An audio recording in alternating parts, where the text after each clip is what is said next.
새벽 성경 강독 욥기 42번째 시간입니다.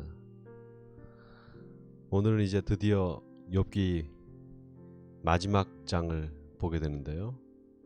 지난 시간에 하나님께서 직접 나타나셔서 이제 욥에게 창조의 놀라운 그 경이로움과 서블라임을 설명하시면서 베헤못과 또 리워야단에 대해서 말씀하셨잖아요.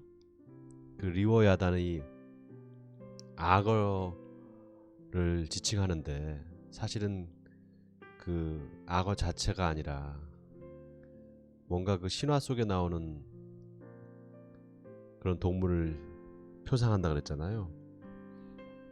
그리고 그 악어의 모습과 같이 아주 강인하고 엄청난 힘을 자랑하는 그런 리워야단은 인간의 힘으로 도저히 감당할 수 없고 또 어찌 해볼 수 없는 그런 자연의 파괴적인 힘을 상징한다고 말씀드렸죠. 그리고 그것이 맨 마지막 41장 마지막 절에 보면 하나님께서 교만한 자를 벌하기 위해 세우신 왕이다 이렇게 말씀하시는 장면이 나옵니다. 그 세상의 왕, 하나님의 종으로서 세상을 다스리는 그런 힘이 있는 존재를 표상하는데 그것이 바로 사탄을 의미한다 이렇게 말씀드렸습니다. 오늘 이제 욥기 42장에 드디어 이제 마지막 장인데 욥이 하나님의 그 자기 변론을 듣고 이제 욥이 자신이 하나님 앞에 이제 대답을 합니다. 뭐라고 대답하는지를 우리 같이 한번 보도록 하겠습니다. 욥이 여호와께 대답하여 이르되 주께서는 못하실 일이 없사오며 무슨 계획이든지 뭘 이루실 것이 없는 줄 아오니 무지한 말로 이치를 가리는 자가 누구니이까. 나는 깨닫지도 못한 일을 말하였고 스스로 알 수도 없고 헤아리기도 어려운 일을 말하였나이다. 내가 말하겠사오니 주는 들으시고 내가 주께 묻겠사오니 주여 내게 알게 하옵소서. 내가 주께 대하여 귀로 듣기만 하였사오나 이제는 눈으로 주를 배움나이다. 그러므로 내가 스스로 거두어드리고 티끌과 제 가운데에서 회개하나이다. 네, 여러분 지금 이제 욥이 하나님의 말씀을 듣고 입을 열어서 뭐라고 말을 하는가 하면 내가 회개합니다 이렇게 말을 합니다. 여기 6절에 보면 티끌과 제 가운데서 회개하나이다. 이 말이 참 의미심장한데요. 티끌과 제라는 것은 결국 인생이 결국은 이제 죽으면은 그 흙으로 돌아가잖아요. 정말 티끌과 제로 돌아간단 말이죠. 그렇게 티끌과 제와 같은 우리 유한한 삶을 사는 우리 인간이 하나님 앞에 어떻게 우리가 하나님을 대적하고 하나님의 그 놀라운 섭리를 깨달을 수 있겠습니까? 그저 입을 다물 뿐입니다. 이렇게 말하는 겁니다. 자, 계속해서 읽어보겠습니다.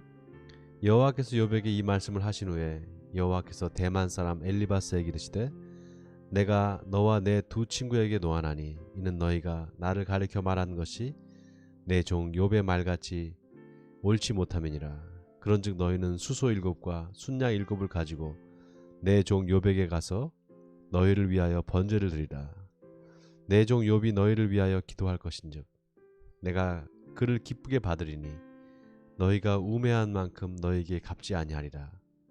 이는 너희가 나를 가리켜 말한 것이 내 종 욥의 말같이 옳지 못함이니라. 이에 대만 사람 엘리바스와 수아 사람 빌닷과 나아마 사람 소발이 가서 여호와께서 자기들에게 명령하신 대로 행하니라. 여호와께서 욥을 기쁘게 받으셨더라. 욥이 그의 친구들을 위하여 기도할 때 여호와께서 욥의 곤경을 돌이키시고 여호와께서 욥에게 이전 모든 소유보다 갑절이나 주신지라. 이에 그의 모든 형제와 자매와 이전에 알던 이들이 다 와서 그의 집에서 그와 함께 음식을 먹고 여호와께서 그에게 내리신 모든 재앙에 관하여 그를 위하여 슬퍼하며 위로하고 각각 캐시다 하나씩과 금고리 하나씩을 주었더라. 네, 지금 그 하나님께서 이제 욥의 세 친구 엘리바스와 소발과 빌닷을 하나님께서 책망을 하십니다. 뭐라고 책망을 하신가 하면은 너희의 말이 욥의 말과 같이 옳지 못하다는 거예요.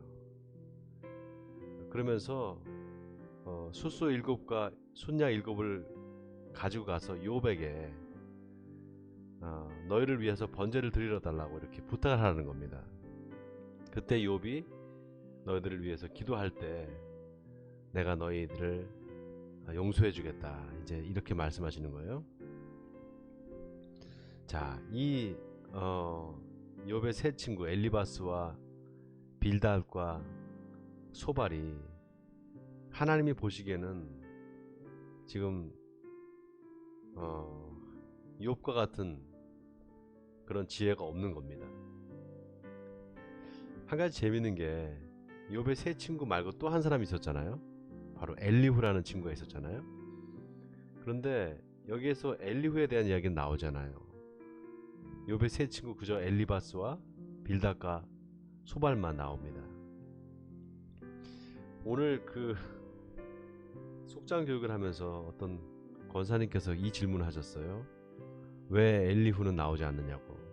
엘리후도 똑같이 욥의 세 친구들처럼 욥을 정죄했는데 왜 하나님이 엘리후한테는 책망 안 하셨을까, 이 질문을 했는데 제가 굉장히 그 질문에 당황했어요. 처음에 어떻게 이런 질문을 할 수 있을까. 굉장히 권사님이 자세히 욥기를 읽었구나라는 것을 제가 알게 됐습니다. 맞아요. 그 엘리후를 하나님께서 책망하지 않으신 이유가 있습니다. 그것은 엘리후가 갖고 있는 신앙이 조금 다른 거예요. 엘리바스와 빌닷과 소발이 갖고 있던 신앙관은 인과응보적 신앙관, 그리고 또 악자 필멸의 신앙관. 그래서 하나님께서 반드시 죄인을 벌하시고 의인한테는 상을 주신다, 이런 신앙관을 갖고 있었다 그랬잖아요. 그러다 보면 결국은 욥이 지금 당하고 있는 고난이 욥이 무슨 죄를 지었기 때문에 당연히 당하는 고난이다, 이렇게 생각할 수밖에 없다 그랬잖아요. 그래서 결국 이 세 친구들은 욥을 정죄할 수밖에 없었어요. 그런데 엘리후가 갖고 있는 신앙은 조금 다릅니다. 엘리후는 인과응보적 신앙관이라기보다는요, 하나님께서 어떤 목적을 가지고 있다라는 거예요. 욥이 고난을 당하는 데는 특별한 하나님의 섭리가 있고 하나님의 목적이 있다는 겁니다. 이걸 우리가 이 고통을 바라보는 두 가지 관점에서 해석해 볼 수가 있어요. 고통을 바라보는 두 가지 관점이 있는데, 첫 번째 관점은 인과론적 고통관입니다.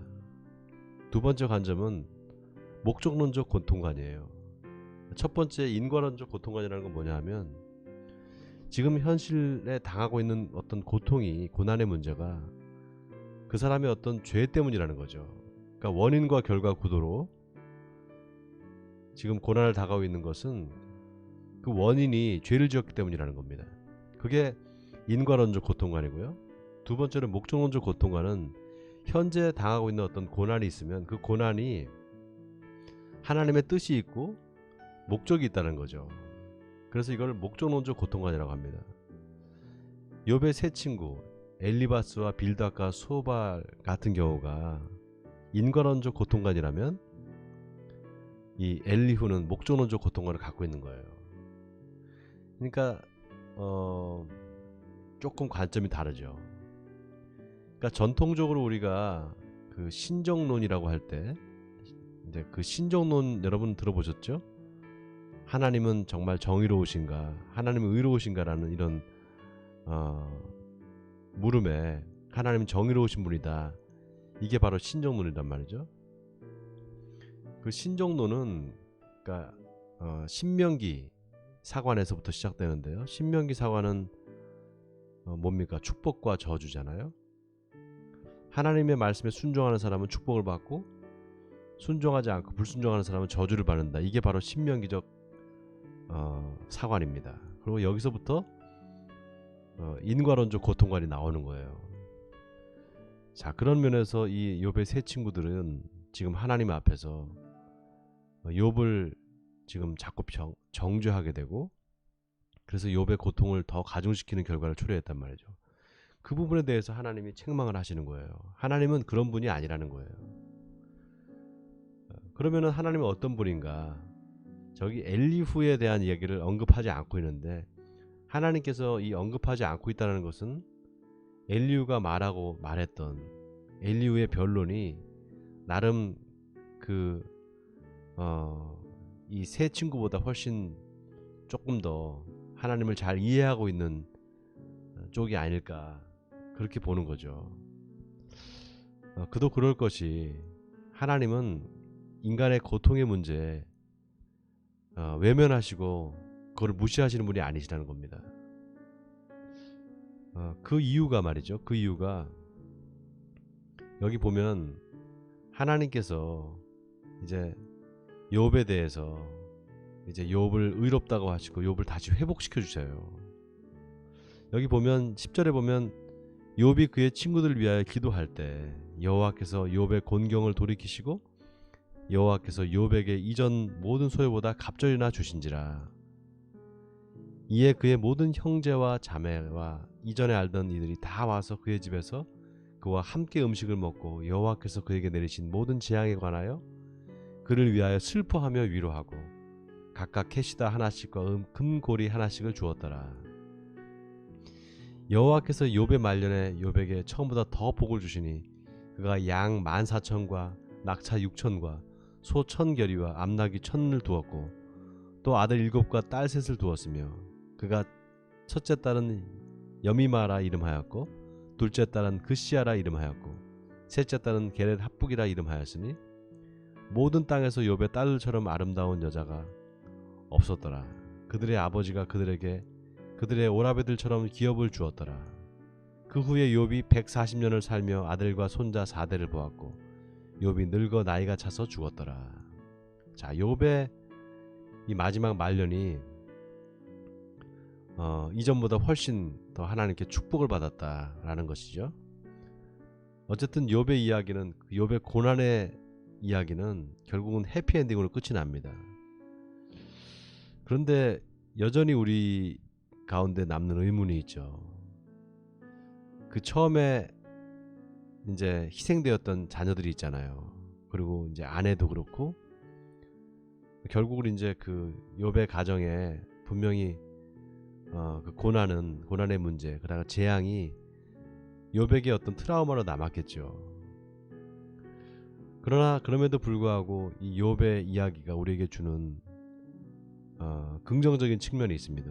그것은 하나님께서 단순히 욥의 고난의 문제에 어떤 물질로만, 그리고 물리적으로 축복을 배나 더 주었다, 이렇게 해서 끝나는 그런 이야기가 아니라는 겁니다.